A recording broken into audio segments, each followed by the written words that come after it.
Europe पर्व प्रथम विदेश यात्रा।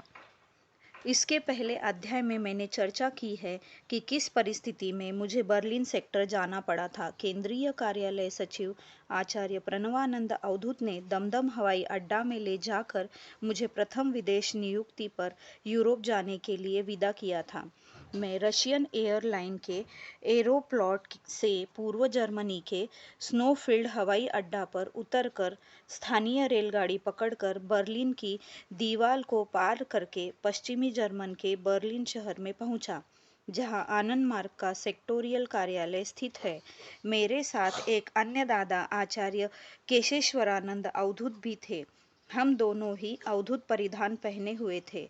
हम दोनों की विचित्र एवं अजनबी वेशभूषा को देखकर जर्मन पुलिस थाना ले गई तथा गहन पूछताछ करने लगी। 2-3 घंटे तक वहां हम दोनों को रोके रखी। हम दोनों ने जवाब दिया कि हम लोग आनंद मार्ग के सन्यासी हैं और अपने सेक्टोरियल कार्यालय जा रहे हैं। उन लोगों ने हमारे तात्कालिक कार्यालय सचिव आचार्य भुवनेश्वरानंद अवधूत जी से बातचीत की और वे पुलिस स्टेशन से हम लोगों को छुड़ाकर अपने कार्यालय ले गए। इस तरह बर्लिन पहुंचते ही हम लोगों का विचित्र स्वागत हुआ। मैं बाबा की लीला देखकर मन ही मन सोचने लगा कि उन्होंने तो मुझे यह आश्वासन दिया था कि तुम्हें लोग अच्छी तरह से स्वीकार करेंगे, पर यहाँ तो एकदम विपरीत हो रहा है। मैं 2 दिनों तक बर्लिन कार्यालय में रुका। तत्पश्चात तात्कालिक सेक्टोरियल सेक्रेटरी आचार्य करुणानंद अवधूत के टेलीफोन आदेशानुसार मैं डेनमार्क की राजधानी कोपनहेगन होते हुए नॉर्वे की राजधानी ओस्लो चला गया। मैं 28-29 दिसंबर 1979 को जब कोपनहेगन पहुंचा था, तब वहां कड़ाके की ठंड के साथ तापमान -9 से -10 डिग्री था। चारों ओर बर्फ ही बर्फ दिखाई देता था एवं दिन रात अंधेरा छाया रहता था। इसके पहले मैंने इतनी अधिक ठंड एवं बर्फ कभी नहीं देखी थी।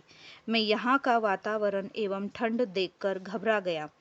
चाहे जितने ही गर्म कपड़े, कोट, जूते, मोजे क्यों न पहने रहो, पर 5-10 मिनट के लिए भी कमरे से बाहर रहना मुश्किल था।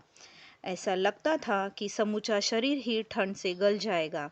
मैं ऐसी स्थिति में हताश होकर अंतर्मन से रोते हुए पूज्य बाबा को पुकारता था कि उन्होंने मेरी नियुक्ति यहाँ क्यों की। मैं इस ठंड में यहाँ कैसे काम कर पाऊंगा। यहाँ का रहन सहन, खान पान, सभ्यता, संस्कृति, वेशभूषा, विचार, व्यवहार, वातावरण एवं मौसम सभी भारत से एकदम विपरीत है। मैं कई माह तक सूर्य के दर्शन के लिए व्याकुल हो गया, क्योंकि यहाँ ठंड में दिन रात बर्फ गिरता रहता था, अंधेरा छाया रहता था।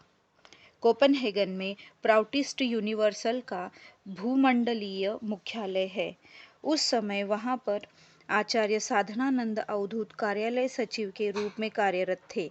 वहाँ पर बहुत से मार्गी भाई एवं बहनें स्थानीय पूर्णकालिक एलएफटी कार्यकर्ता के रूप में प्राउड के विभिन्न प्रकल्पों में काम कर रहे थे। प्रतिदिन सुबह शाम सामूहिक कीर्तन साधना होता था।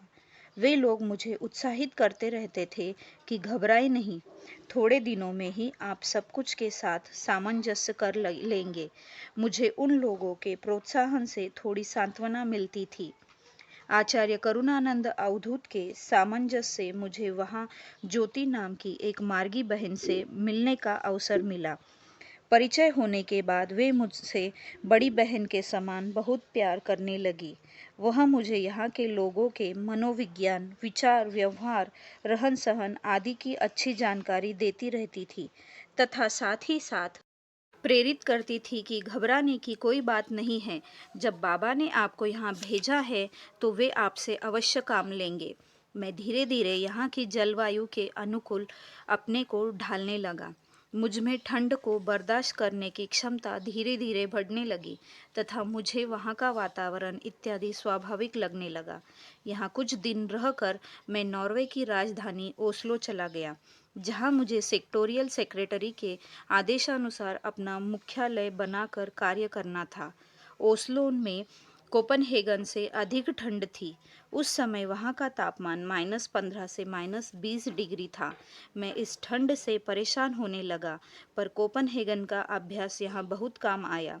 जब मैंने यहाँ के भुक्ति प्रधान से पहली बार मिलकर उन्हें बताया कि एसएस दादा आचार्य करुणानंद अवधूत ने मुझे यहाँ काम करने के लिए भेजा है, तो वे बिगड़कर बोले कि यहाँ आपको रहने की ज़रूरत नहीं है।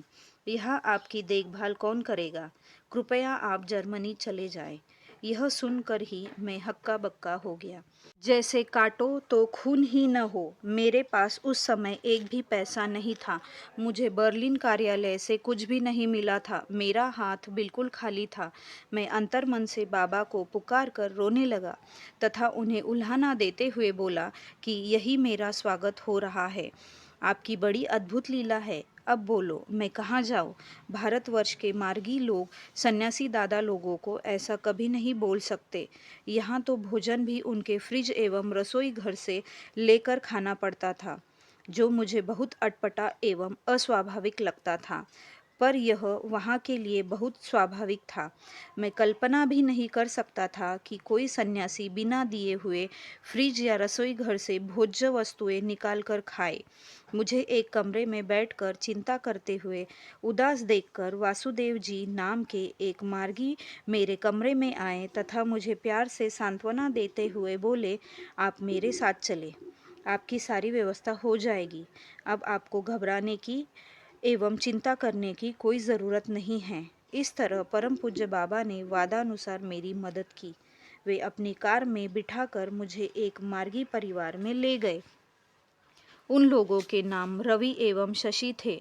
उन दोनों ने मेरा अच्छी तरह से स्वागत किया।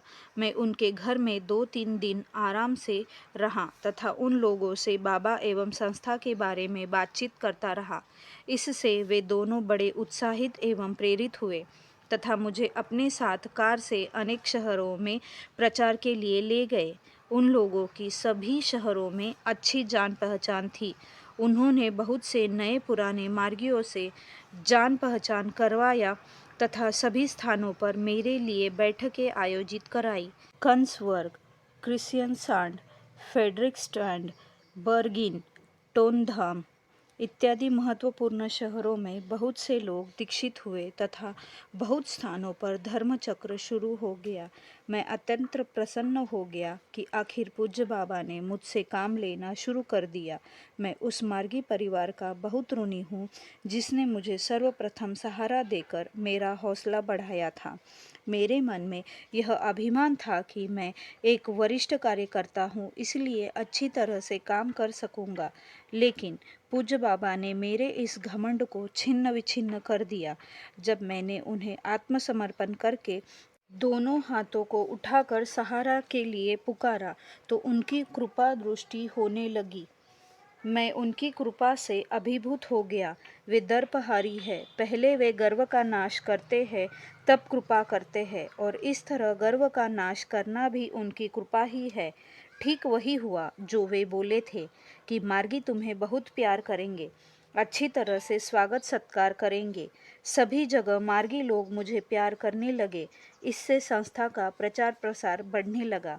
जब मैं 15-20 दिन के बाद ओस्लो आया तो यहाँ के भुक्ति प्रधान को खबर मिल गई थी कि मैंने कई स्थानों का भ्रमण करके अच्छा प्रचार प्रसार किया है। मेरे प्रचार प्रसार से बहुत जगहों पर धर्मचक्र शुरू हो गए हैं। यह सब जानकर वे भी मेरा बहुत आदर सत्कार करने लगे तथा हर तरह से मदद करने लगे। तुलसीदास जी ने ठीक ही कहा है, जा पर कृपा राम की होई, ता पर कृपा करे सब कोई। शुरू के 3 माह मेरे लिए बहुत ही कष्टकारी थे। यह मेरी परीक्षा की घड़ी थी। मैं हर तरह से परेशान एवं हताश हो जाता था तथा मन में सोचने लगता था कि बाबा अगर मेरी परीक्षा लेंगे तो मैं 1-2 दिन में भारतवर्ष लौट जाऊंगा, क्योंकि मेरे पास लौटने का टिकट था ही। किंतु मेरे अभिमान का नाश होते ही सभी काम स्वाभाविक रूप से होने लगा। मैं वहाँ के वातावरण से भी अभ्यस्त होने लगा। अब मुझे ठंड में भी बाहर घूमने में कोई दिक्कत नहीं होती थी। मुझे 3 माह का मार्गी लोग पूरा यूरोप घुमाने के लिए प्रथम श्रेणी का यूरेल टिकट बनाकर दे दिए। इससे मैं आबाद गति से रेलगाड़ी में घूमता रहता था। मुझे अब पूरे स्कैंडिनेवियन देशों से प्रचार के लिए निमंत्रण आने लगे थे। समूचे क्षेत्र में ही मेरी प्रसिद्धि होने लगी थी। मैं उन लोगों को बाबा के साथ के अपने अनुभव खूब सुनाया करता था।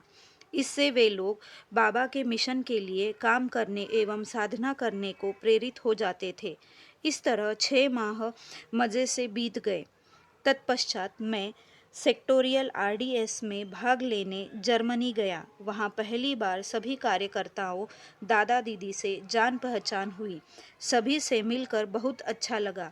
मैं जर्मनी, हॉलैंड, फ्रांस एवं इटली देशों के रीजनल रिट्रीट में भी सम्मिलित हुआ। धीरे धीरे मार्गियों से जान पहचान एवं प्रेम भाव बढ़ने लगा। संस्था का प्रचार प्रसार अच्छा होने लगा। सचमुच पूरा यूरोप, खासकर स्कैंडिनेवियन देश मुझे अपना घर जैसा लगने लगा।